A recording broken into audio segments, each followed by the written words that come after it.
¿Qué tal? Bienvenidos a un nuevo video. Ahora vamos a hablar de los desórdenes del potasio, hipocalemia e hipercalemia. Ok, entonces comenzamos con hipocalemia. Hipocalemia va a resultar, puede ser por pérdida de potasio, tanto renales o gastrointestinales, o por baja ingesta oral de potasio. Usualmente va a ser más común en un paciente que tenga algún tipo de patología.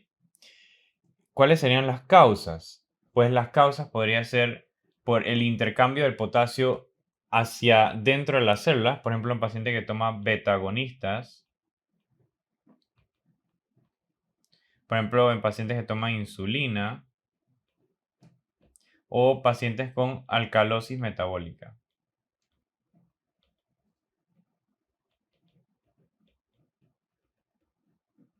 Eso es importante de memorizar porque que la insulina mete potasio dentro de las células, entonces es importante saberlo, porque si yo trato a un paciente, por ejemplo, una cetoacidosis diabética con insulina, yo tengo que saber que el potasio va a bajar. Los betagonistas también meten potasio dentro de la célula, que es importante a los pacientes, por ejemplo, que están tomando albuterol usualmente con albuterol es inhalado, no tiene tantos efectos sistémicos. La otra causa sería alcalosis metabólica. ¿Por qué? Bueno, si recuerdan, hay un intercambiador hidrogenión-potasio. Entonces, si bajan los niveles de hidrogenión, por cualquiera que sea la causa, vamos a decir que bueno, el paciente tiene una alcalosis metabólica, cualquiera que sea la causa, entonces va a haber un intercambiador renal en donde para tratar de reabsorber más hidrogenión voy a terminar botando más potasio. Entonces, el potasio sale, bota el potasio en vez del hidrogenión y termina el paciente en hipocalemia. Esa sería una de las causas. Otras causas de hipocalemia sería pues baja ingesta oral y esto podría darse en pacientes alcohólicos o desnutridos. Aquí entraría incluso los pacientes anoréxicos también pueden tener hipocalemia. Pérdidas gastrointestinales puede ser por diarrea. Hay unos tipos de diarrea en donde pierdo excesivamente los niveles de potasio. O en vómitos. En vómitos usualmente les gusta mencionar, por ejemplo, los pacientes pediátricos que tienen estenosis pilórica por ejemplo, entre las 3 semanas y los 3 meses de vida, donde empiezan a vomitar, vomitar, vomitar, vomitar, vomitar y terminan con hipocalemia. Y la otra causa sería causas renales. ¿Qué incluirían causas renales? Diuréticos, muy importante, bajos niveles de magnesio, que es incluso tengo una hipocalemia que no resuelve y los niveles de magnesio están bajos, tengo que primero corregir el magnesio y ya luego corrijo los otros electrolitos. Y hiperaldosteronismo también.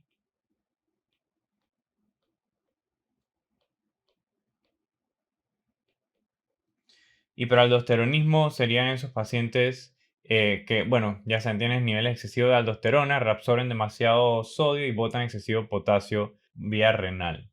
Ok, ¿cómo hacer la presentación clínica?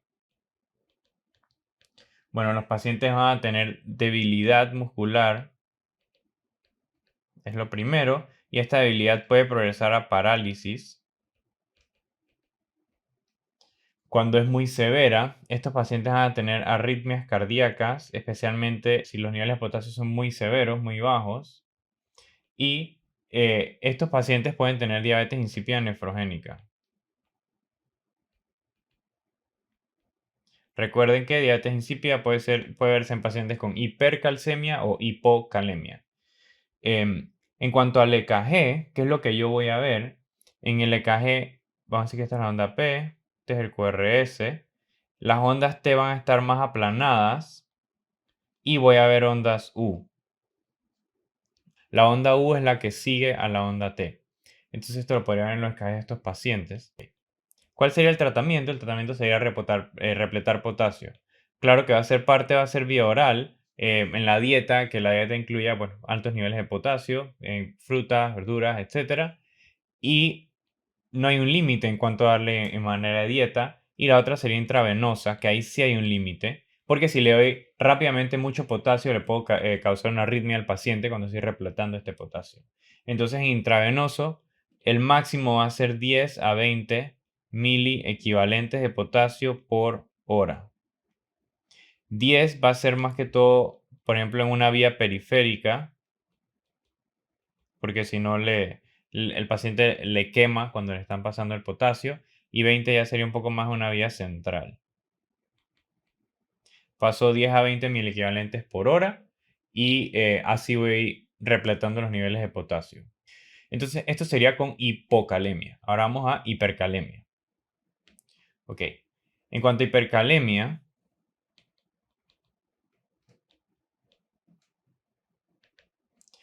serían dos posibilidades de causas de hipercalemia. La primera sería un intercambio por intercambio de potasio fuera de las células, usualmente el potasio está intracelular, pero que este salga. Por ejemplo, en rhabdomiólisis se rompe el músculo, sale el potasio de los músculos, va a la sangre. Convulsiones lo mismo que rhabdomiólisis, en ejercicio intenso lo mismo que estas dos anteriores, o en un síndrome de lisis tumoral donde yo trato un tumor y entonces empiezan a destruir las células y empiezan a botar el potasio que tienen dentro. En este contexto de lisis tumoral, también pacientes con trombocitosis excesiva, más de 1 millón de plaquetas, o leucemias con leucocitos arriba de 100.000, también están en riesgo de tener niveles de hipercalemia. En cuanto a acidosis metabólica, va a ser lo opuesto a lo que mencioné antes con el calosis. En este caso habría exceso de hidrogenión. Como hay exceso de hidrogenión, entonces para tratar de botar este hidrogenión voy a reabsorber más potasio y por tanto voy a tener más potasio en sangre. Esos serían los pacientes con acidosis metabólica. O pseudohipercalemia es básicamente un valor de laboratorio en donde le sacaron la química a un paciente, pero agitaron mucho la muestra de química o hubo mucha lisis de por ejemplo, los eritrocitos, cualquier célula ahí, y por tanto parece que tiene hipercalemia, pero realmente no lo tiene. Eso sería pseudo. Entonces, las otras causas de hipercalemia son de menor excreción urinaria. El potasio se bota por la orina. Entonces, si yo tengo enfermedad renal crónica, no puedo botar potasio. Recuerden que la enfermedad renal crónica, esto es incluso una de las indicaciones de diálisis. Otras causas por excreción urinaria de potasio sería pues, en los pacientes que usan diuréticos, IECAS o ARAS, elevan los niveles de potasio, o los diuréticos ahorradores de potasio como el miloría o tramtereno, o los pacientes que toman espironolactona o eplenerona también pueden tener hipercalemia. O hipoaldosteronismo, que sería lo opuesto, también pueden tener niveles de hipercalemia. Entonces, en cuanto a la clínica de la hipercalemia, lo que más me preocupa son las posibilidades de que el paciente tenga arritmia. Entonces, realmente hay una como progresión de qué hago en los casos de hipercalemia dependiendo de los niveles de potasio.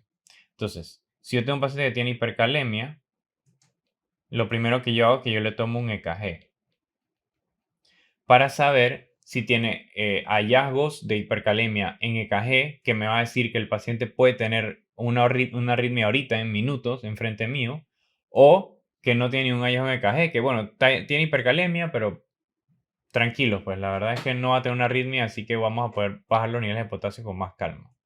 Entonces, si el EKG me tira hallazgos de hipercalemia, ¿qué serían hallazgos de hipercalemia? Un EKG sería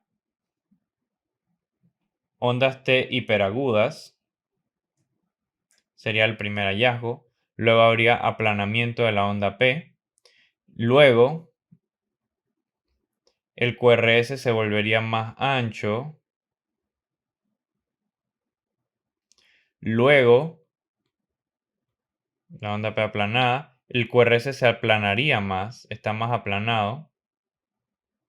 Y luego, el paciente puede desarrollar una taquicardia ventricular o una fibrilación ventricular.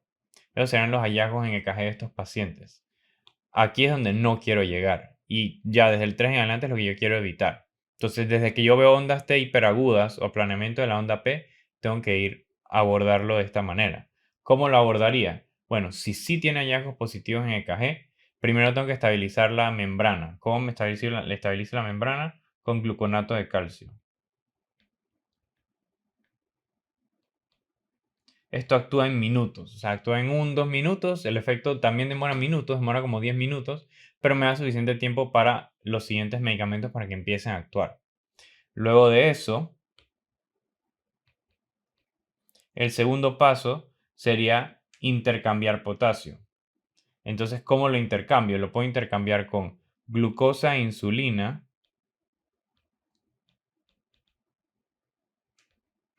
o lo puedo intercambiar con betagonistas como albuterol.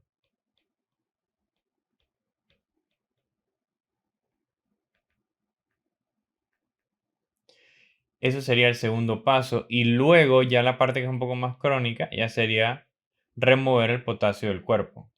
¿Cómo remuevo el potasio del cuerpo? Puedo usar diuréticos de asa. Claro, si el paciente es un paciente de enfermedad renal crónica, voy a darle diálisis. O sea, ya eso ya lo habíamos abordado antes. O usaría cationes de intercambio, como por ejemplo cayexalato. Y también existe otro nuevo que se llama patiromer. Eso sí, los hallazgos en el KG son positivos. Si los hallazgos en el KG son negativos, no tengo ningún tipo de hallazgo, entonces puedo irme con más calma. ¿Qué sería con más calma? Primero disminuiría vía oral en potasio, es decir, menor dieta de potasio, menor ingesta de alimentos con potasio, etc. Puedo darle al paciente cayexalato también, o diuréticos de asa para disminuir los niveles de potasio también.